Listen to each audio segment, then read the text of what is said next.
제2탄. 부인은 약속했고 줄리앙은 출발했다.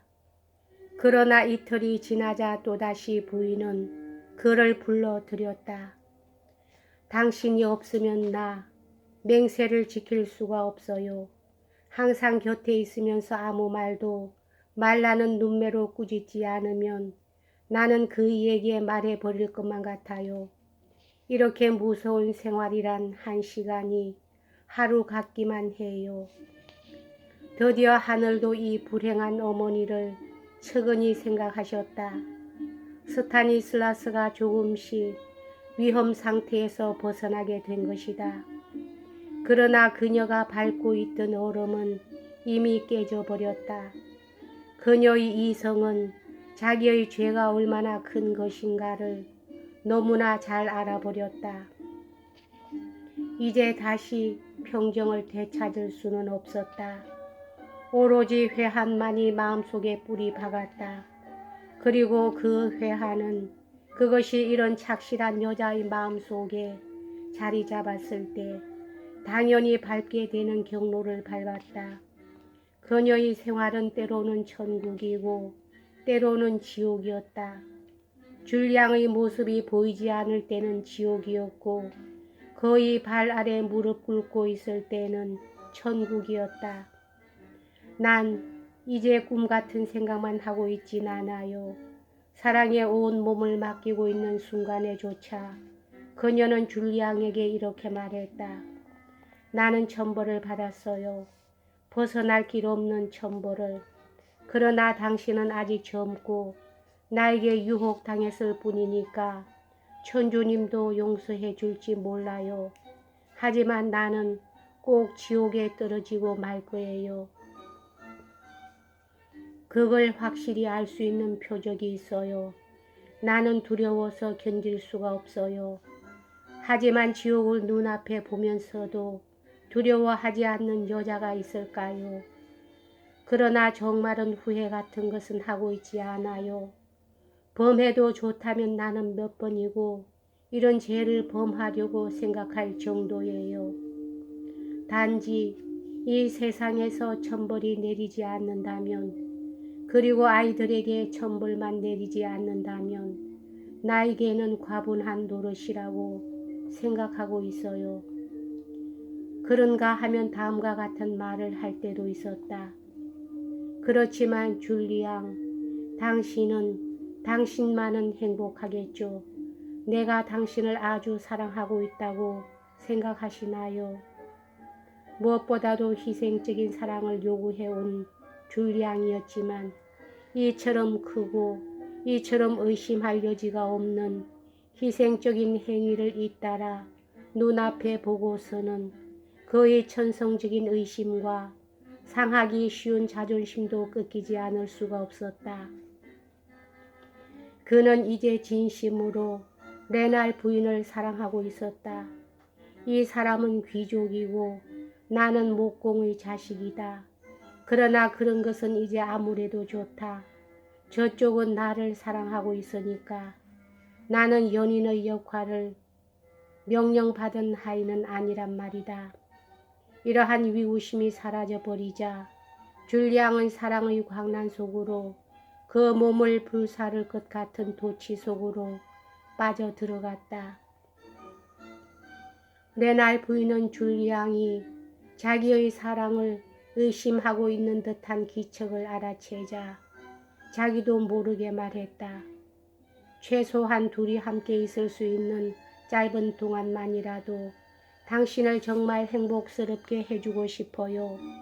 어물어물하고 있을 수는 없어요. 내일이라도 나는 당신의 것이 아니게 될지도 몰라요. 만약 아이들의 몸 위에 천벌이 내리는 일이 있으면 당신을 사랑하기 위해서만 살 뿐 아이들이 죽은 것은 내 죄 탓이 아니라고 생각하려 아무리 노력해도 헛일일 것만 같아요. 그렇게 되면 도저히 살아있을 수가 없어요. 아무리 살아보려고 발버둥 쳐도 나는 미쳐버릴 거예요. 아, 당신은 스타니슬라스가 열병에 걸렸을 때 그 아이의 대신이 되겠다고 정말로 고마운 말씀을 하셨죠. 마치 그 마음처럼 내가 당신의 죄를 대신 벌 받을 수 있었으면 좋을 텐데 이 커다란 정신적 위기가 줄리앙과 그 연인 사이를 맺어주고 있는 감정의 성질을 바꿔버렸다. 줄리앙의 사랑은 이미 단순히 여자의 미모에만 쏠렸다든가 그 여자를 자기 것으로 만들었다는 자랑뿐만은 아닌 것이 되어버렸다. 그로부터 두 사람의 행복은 이제까지와는 비교도 안 될 만큼 높아졌고 두 사람의 몸을 불사르는 사랑의 불꽃은 한층 더 세차게 타올랐다. 두 사람은 광기에 찬 도취에 빠졌다. 남의 눈에는 그들의 행복이 전보다 더욱 크게 비쳤을지도 모른다. 그러나 두 사람의 사랑이 익기 시작할 무렵 그때 레날 부인으로서는 줄리앙이 자기를 진심으로 사랑하지 않지는 않을까 하는 점만이 근심거리였다. 같은 즐겁고 밝은 기분, 흐리지도 않고 그늘도 없는 기쁨, 순진한 행복, 그런 것은 다시는 느낄 수가 없었다. 그들의 행복에는 죄의 그림자가 따랐다. 그야말로 행복스러워 보이고 얼른 보기에 그야말로 마음의 평정을 얻고 있는 것처럼 보일 때조차도 레날 부인은 갑자기 떨리는 듯한 손으로 줄리앙의 손을 잡고 외치는 것이었다. 아, 두려워요. 지옥이 보여. 이 얼마나 괴로운 가책일까. 그러나 그런 짓을 나는 해버린 거죠. 그녀는 벽에 엉겨붙은 담쟁이처럼 사나이에게 매달려 꼭 끌어안는 것이었다. 줄리앙은 흥분된 상대방의 마음을 진정시키려고 했으나 허사였다. 그녀는 줄리앙의 손을 잡고 키스의 소나기를 퍼붓고 다시금 침울한 생각 속으로 빠져들어가 버리는 것이었다. 아, 지옥. 지옥이라도 나에게는 과분한 구원일지 몰라. 나는 아직도 이 세상에서 이 사람과 며칠을 보낼 수 있으니까. 그러나 아이들이 죽는다면 그건 생지옥이야. 하지만 그런 희생을 치름으로써만 나의 죄는 용서받을 수 있을런지 몰라. 아, 천주님, 그런 희생을 요구하실 뜻이라면 아예 저의 죄를 용서하지 말아 주옵소서. 그 아이들은 무엇 하나 노여움을 살 일은 하지 않았습니다. 이 몸만이 죄인입니다.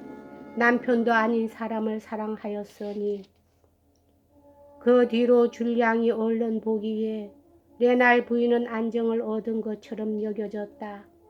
그녀는 모든 것을 자기 한 몸에 받으려고 노력했다. 사랑하는 사람의 생활을 망치고 싶지 않았던 것이다. 이렇듯이 사랑과 회한과 환각이 교차하는 동안에 두 사람에게 있어서 세월은 번개처럼 빨리 흘러갔다. 줄리앙은 깊이 무엇을 생각하는 습관을 잃어버렸다. 하녀 엘리자는 사소한 소송이 있어서 베리에르에 갔다가 그곳에서 발로노시가 줄리앙에 대해서 몹시 감정을 상하고 있다는 것을 알게 되었다. 자기도 그 가정교사를 원망하고 있었기 때문에 그녀는 발로노시에게 여러 번 그에 관한 말을 일러 바쳤다. 만약 진심을 말씀드리면 내 일신의 파멸이 올지도 몰라요. 주인님들이란 중대한 일에 있어서는 모두들 서로 결속해 버리는 걸요. 불쌍한 하인들은 무엇인가 비밀을 털어놓으면 그 내용의 정도에 따라서 도저히 용서받지 못하니까요. 이렇듯 상투적인 말이 나오자 호기심이 강한 발로노시는 참을 수가 없어져서 서론을 길게 늘어놓지 못하도록 하는데 성공은 거두었지만 그의 자존심에서 볼 때 도저히 배길 수 없는 얘기를 들춰내는 결과가 되고 말았다. 생각해보면 이 지방에서 어뜸가는 미녀 레날 부인을 자기는 모든 수단을 다하여 6년 동안이나 뒤쫓았다는 사실을 모르는 사람이라고는 한 명도 없었다. 그처럼 기품이 높은 여자고 그 여자가 상대를 해주지 않았기 때문에 몇 번이나 수치를 당했는지 모르는데 그 여자가 가정교사로 둔갑한 목공의 자식 따위를 연인으로 삼았다는 것이다. 더군다나 빈민수용소장의 울화통에 최후의 일격을 가하기나 하는 것처럼 레날 부인은 그 연인을 열렬히 사랑하고 있다지 않는가. 그런데 말이에요. 하고 하녀는 한숨을 내쉬면서 덧붙였다. 줄리앙 씨는 아주 수월하게 잘해 넘겼어요. 부인에 대해서도 늘 지니고 있는 그 싸늘한 태도를 버리지 않았어요. 엘리자가 확증을 잡은 것은 시골 별장으로 간 후지만 추측컨대 그 밀회는 훨씬 전서부터 계속되고 있었으리라는 것이었다. 그녀는 분해서 견딜 수 없다는 듯이 말을 이었다. 전에 그분이 나와의 결혼을 거절한 것은 반드시 그 일 때문일 거예요. 그것도 모르고 난 정말 바보라. 부인과 의논을 하기도 하고 부인을 통해서 그분에게 얘기를 해달라고 부탁하기도 했어요. 그날 이른 저녁 때 레날 씨는 시에서 오는 신문과 함께 한 통의 긴 익명 편지를 받았다. 편지에는 자기 집에서 일어나고 있는 사건이 아주 자세하게 씌어 있었다. 줄리앙은 레날 씨가 그 파르스름한 종이에 씌어진 편지를 읽으면서 안색을 바꾸고 자기에게로 험악한 시선을 던지는 것을 보았다. 그날 밤새껏 시장은 마음의 동요를 억누를 수 없는 모양이었다. 줄리앙은 시장의 기분을 맞춰주려고 부르고뉴 지방의 명문의 계보에 대해서 설명을 구해봤지만 아무 효과도 없었다. 여기까지 하겠습니다.